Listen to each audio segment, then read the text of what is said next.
Welcome back to Let's Play Kanon Standard Edition for the PC. Last episode, we fast forwarded for most of it, so I don't really remember exactly every little detail of what we did. So, this time around, we're going to say this is none of my business.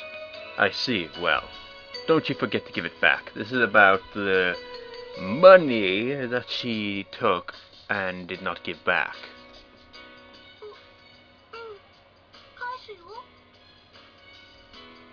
I guess this is more your business than mine, Akiko-san.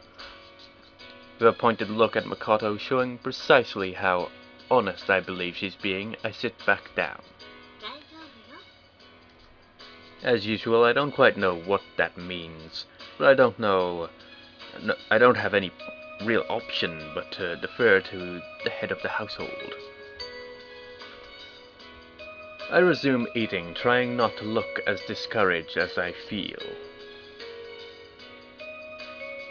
Well, I ask this after supper to Akiko-san as she comes back downstairs. Presumably, she's been talking to Makoto, but contrary to my expectations, she merely looks at me puzzledly. You just come from her room, right?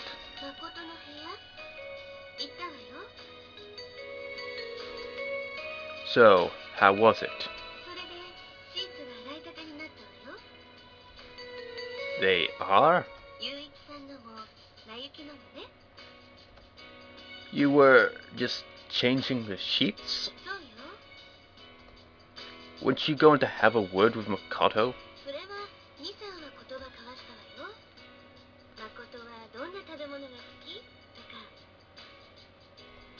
You didn't mention the tofu money? She pauses, thinking, then her mouth opens again as she remembers.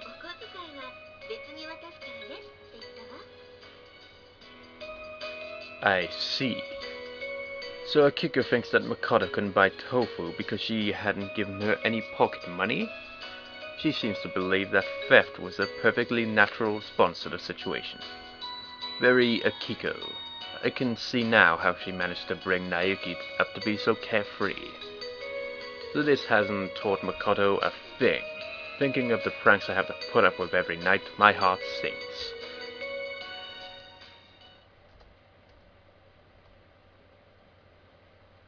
I don't think we got through this prank because it was different, if I recall. When we went through Makoto's one, I think, I'm not sure. Did I fall asleep without realizing? Lying on my bed outside the quilt with an open book, I must have dozed off. By the clock, it's well past midnight, so intending to sleep properly, I extinguish the light and slip into bed. Creak, creak, creak. Just as I'm dozing off again, I hear someone moving outside, coming this way. Makoto, again. Rise reluctantly.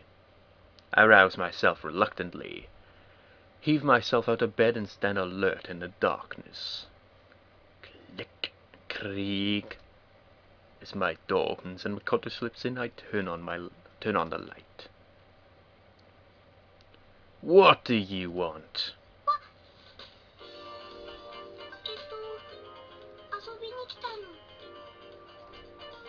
Indeed. What's that in your hand then?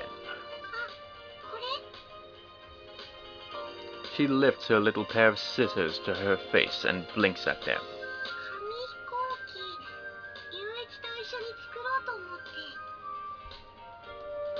Do you use scissors to make paper airplanes?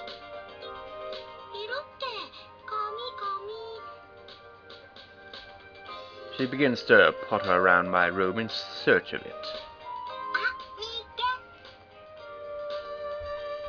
Spying the exercise book open on my desk, she peels off a sheet of paper and begins to slice it up. I watch helplessly as she hacks one end off, leaving a square which she begins to fold. Taking the vaguely aerodynamic result in one hand, she hurls it into the air. It flutters around near the ceiling, stalls, and plummets quite predictably to the floor via my face. Something catches my eye. I pick up the poor excuse of a paper airplane. It's covered with equations, the very ones I was doing earlier.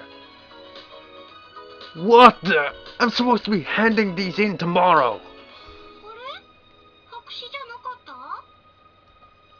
That side may be, but this side isn't.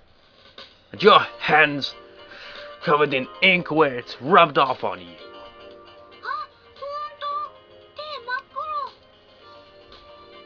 What do you mean, so they are?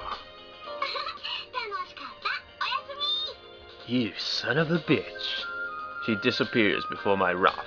I stand dumbfounded, lacking even the will to chase her and have my revenge.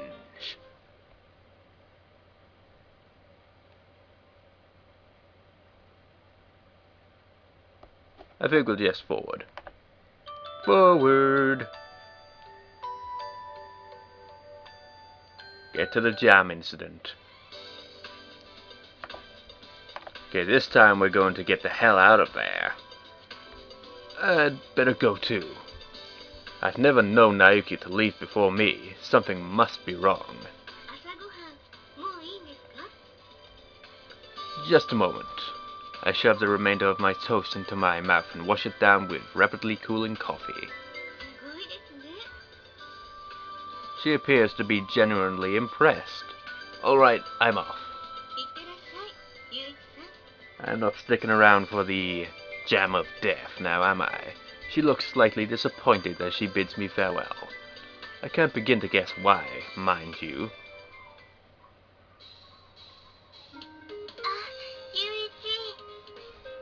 As promised, Naoki is waiting just outside. You could at least have waited at the door. She murmurs. I catch myself nodding before her words fully sink in. Safer? What is? With which she sets out down the snowy street. Oh, you know as well as I do, Naoki, that jam is deadly. Fast forward.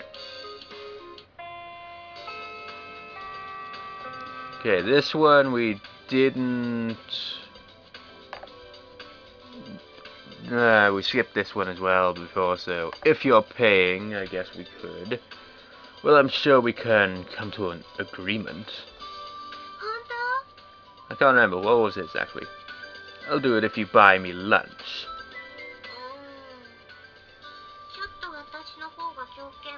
Oh yeah, I remember now. She wanted me to help her with the cleaning duty or something. I don't have to help you.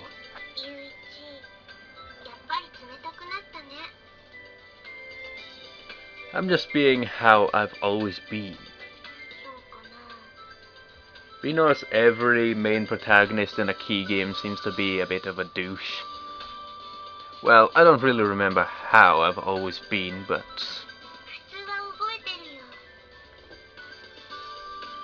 I don't think so.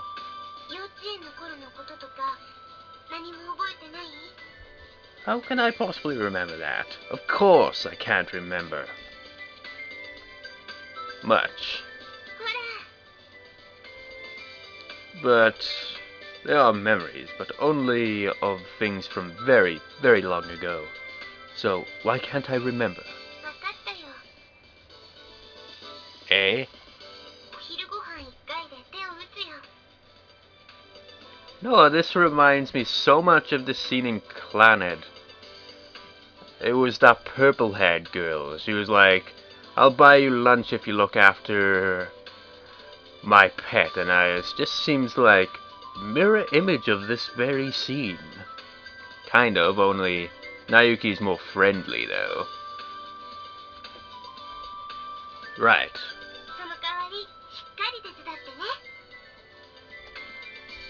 Fine, I promise. Why can't I remember, for example, what Naoki used to look like? Is it normal to forget things like that so completely?